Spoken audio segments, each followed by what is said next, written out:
அனைவருக்கும் எனது அன்பு கலந்த வணக்கங்கள். நான் உங்கள் அஸ்ட்ரோ சின்னதுரை பிளிமிசை கூத்தூர் பெரம்பலூர் மாவட்டம். சந்திர திசையில் சந்திர புத்தி பலன்.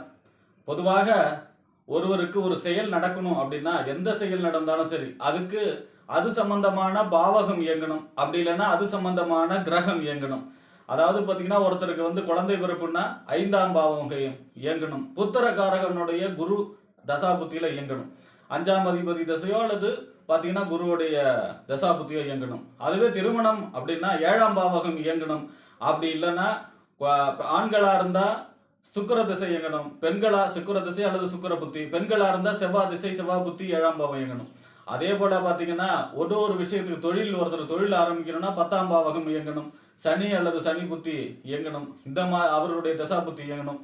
இந்த மாதிரி ஒரு விஷயம் நடக்கணும் அப்படின்னா அது சம்பந்தமான பாவகத்துடைய திசையோ அல்லது காரகத்தை வகிக்கக்கூடிய கிரகத்துடைய திசையோ இயங்கணும்.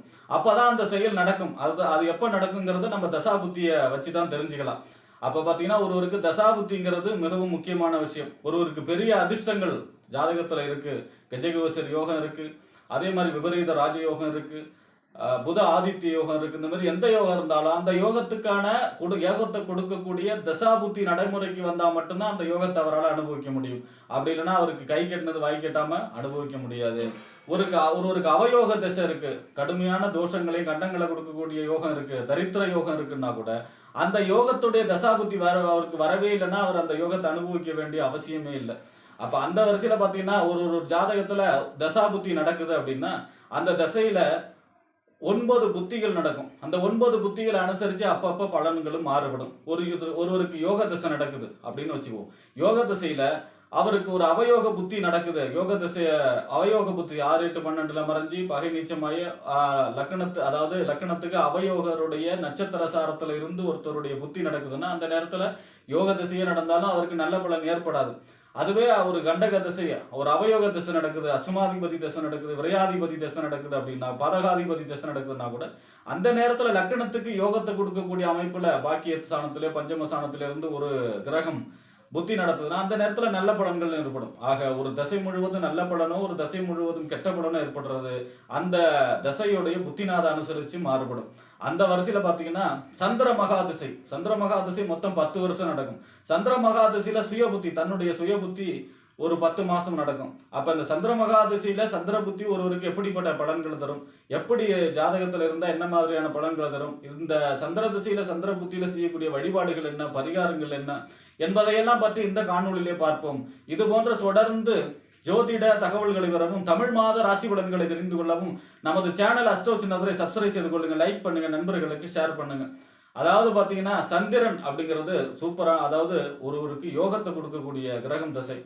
10 வருஷம் தசை, 10 வருஷமும் யோகத்தை செய்யும். எப்படி அப்படின்னா சுக்கர தசை 20 வருஷம் கொடுக்கக்கூடிய பலனை சந்திர தசை 10 வருஷத்திலே கொடுக்கும். சந்திர தசை அதாவது பௌர்ணமி சந்திரன் குருவை விட சுபர். அதாவது பாத்தீங்கன்னா வளர்பிற சந்திரன் பௌர்ணமி சந்திரன் பாத்தீங்கன்னா குருவை விட சுபர். நவகிரகத்திலே குரு தான் 100% சுப கிரகம். அதை விட சுபத்தன்மை நல்ல பலன்களை கொடுக்கக்கூடிய கிரகம் சந்திரன் வளர்பிறையில், அதாவது பௌர்ணமி சந்திரனாக இருக்கும் பொழுது. அது அடுத்ததா பாத்தீங்கன்னா சந்திரன் வளர்பிறையில பாத்தீங்கன்னா சுபராகவும் தேய்பிறையில் அசுபராக இருப்பார். அது ஏன்னா தட்ச பிரஜாபதியுடைய சாபம். தட்ச பிரஜாபதியுடைய சாபத்தால அவர் தேய்கிறார். மீண்டும் சிவபெருமானுடைய வழிபட்டு சிவபெருமான அருளால அவர் வளர்றார். அப்ப வளர்பிறை சந்திரனுங்கிறது முழுக்க முழுக்க சிவபெருமானுடைய அருள் நிறைந்தது. அதனாலதான் வளர்பிறையில சுபகாரியங்கள் செய்கிறது.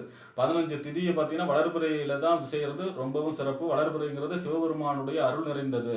அதனால பாத்தீங்கன்னா வளர்பிறைங்கிறதும் ரொம்பவும் முக்கியமான அதுலயும் பாத்தீங்கன்னா பௌர்ணமி சந்திரன் முழுமையான குருவை விட 100% முழுமையான நல்ல பலன்களை தரக்கூடிய சந்திரன். அந்த பார்வைக்கு, அவருடைய பார்வைக்கு கூட நல்ல பலன்கள் இருக்கும். அப்ப பாத்தீங்கன்னா ஒருவருக்கு சந்திர மகாதிசை லக்கணத்துக்கு 4ஆம் இடத்துல அவரு திக்பலம் அடைகிறார், வலுவான நிலை அடைகிறார்.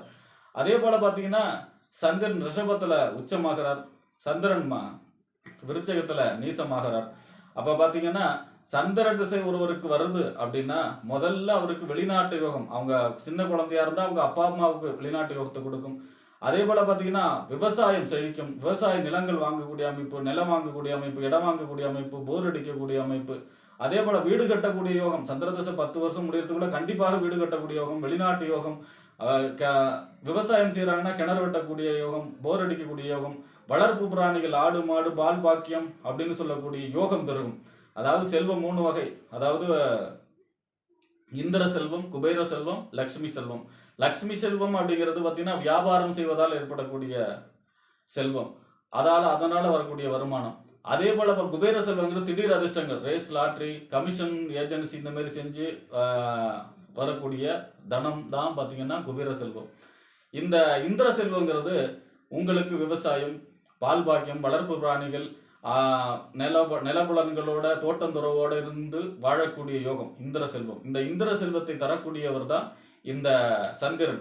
சந்திரன்கிறவர் மகாலட்சுமியுடைய சகோதரர். அதாவது பார்த்தீங்கன்னா பார்க்கடலை கடைந்த பொழுது தோன்றியவர். அதனால பார்த்தீங்கன்னா மகாலட்சுமியின் சகோதரர், மிகப்பெரிய சுப கிரகம் இந்த வளர்புறையில். அப்போ பார்த்தீங்கன்னா இந்த சந்திர மகா திசையில் வெளிநாட்டு யோகம், வீடு கட்டக்கூடிய யோகம், நிலப்புல சேர்க்கை, பொருள் சேர்க்கை, விரும்பிய திருமணம், குழந்தை பிறப்பு, அனைத்து விதமான சுபகாரியங்களும் நடக்கக்கூடிய அமைப்பு, தாய் வழி உறவால் நன்மைகள் ஏற்படக்கூடிய அமைப்பு, அசையா சொத்துக்கள் சேர்க்கை, வாகனங்கள் வாங்கக்கூடிய அமைப்பு, இந்த மாதிரி அனைத்து ஒரு குடும்ப வாழ்க்கை தேவையான அஷ்ட ஐஸ்வர்யங்களையும் கொடுக்கக்கூடிய திசையாக இருக்கும். சந்திரன் பலவீனப்பட்டு பார்த்தீங்கன்னா ராகு, கேது, சனி இந்த மாதிரியான கிரகங்களோட சேரும் பொழுது பெருமளவு பாதிக்கப்படுகிறார். அடுத்ததா பார்த்தீங்கன்னா விருச்சிகத்தில் நீச்சம் அடையும் பொழுதும் அவருடைய பலன் இழக்கப்படுகிறது. அந்த அது லக்னத்துக்கு 6, 8, 12ஆக இருந்து அந்த இடத்துல சனி, ராகு, கேதுவோட சேர்ந்து பகை நீச்சமாயிருக்கார் அப்படின்னா கொஞ்சம் சந்திரன் மகாதிசை கெடுபலன்கள் செய்யாட்டியும் நற்பலன்கள் குறைந்து காணப்படும். ஏன்னா காரகத்துவ அடிப்படையில் சந்திரன் நல்ல பலன்களை அதிகம் செய்யறதுனால அந்த நல்ல பலன்கள் தான் குறையும். அதாவது சந்திர தசை சுபத்தன்மையாக நடக்கும் பொழுது நமக்கு மன தெளிவு, மன ஆரோக்கியம், உடல் ஆரோக்கியம், சாப்பாடு, நல்ல சாப்பாடு கிடைக்கக்கூடிய அமைப்பு இருக்கும். அந்த சந்திரன் பலவீனப்பட்டு 6, 8, 12 வகை நீச்சமாகி ராகு, கேது, சனியோட சேர்க்கையை பெறும் பொழுது, குருவுடைய தொடர்பு இல்லாமல் போகும் பொழுது பார்த்தீங்கன்னா உங்களுக்கு மனம் சம்பந்தமான பிரச்சனை, மனசை ஒருநிலைப்படுத்த முடியாத நிலைமை, நிறைய கனவுகள் வரக்கூடிய அமைப்பு, தூக்கம் கெடக்கூடிய அமைப்பு, அதே போல உணவு சம்பந்தமான பிரச்சனைகள், உடல்ல நீர் சம்பந்தப்பட்ட நோய்கள் ஏற்படக்கூடிய அமைப்பு, ஆடு மாடு இதுல பெருசா அப்பப்ப அதுல நஷ்டமாகக்கூடிய அமைப்பு, விவசாயத்துல நஷ்டம் ஏற்படக்கூடிய அமைப்பு, இந்த மாதிரியான பலன்களும் ஏற்படும்.